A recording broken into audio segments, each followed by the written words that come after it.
My name's Amy from Anchor Cars, and today I'm going to be taking you through this vehicle. If you do have any questions following on from the video, please don't hesitate to give us a call on the number shown above, and our salesman will be more than happy to go through those with you.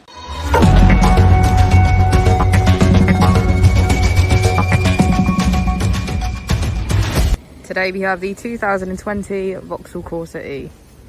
This vehicle has done just under 30,000 miles.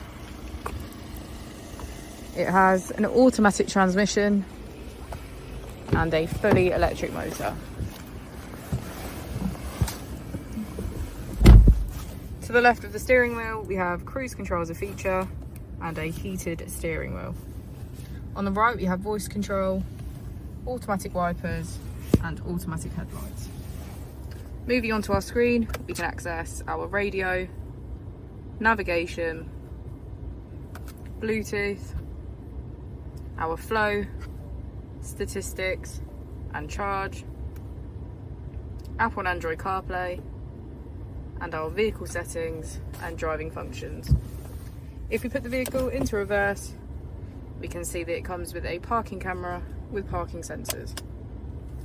Just below the screen we have our AC, as well as heated seats on either side.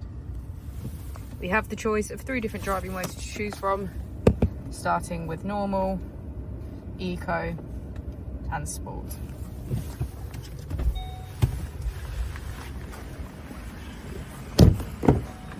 As we go into the back of the vehicle, we can see that all of the seats have a black leather trim. Thank you for watching the video. Our opening hours are Monday to Friday 9 till 6, Saturday 9 till 5 and Sunday 10 till 4. I'll also be displaying our contact details on the screen for you now.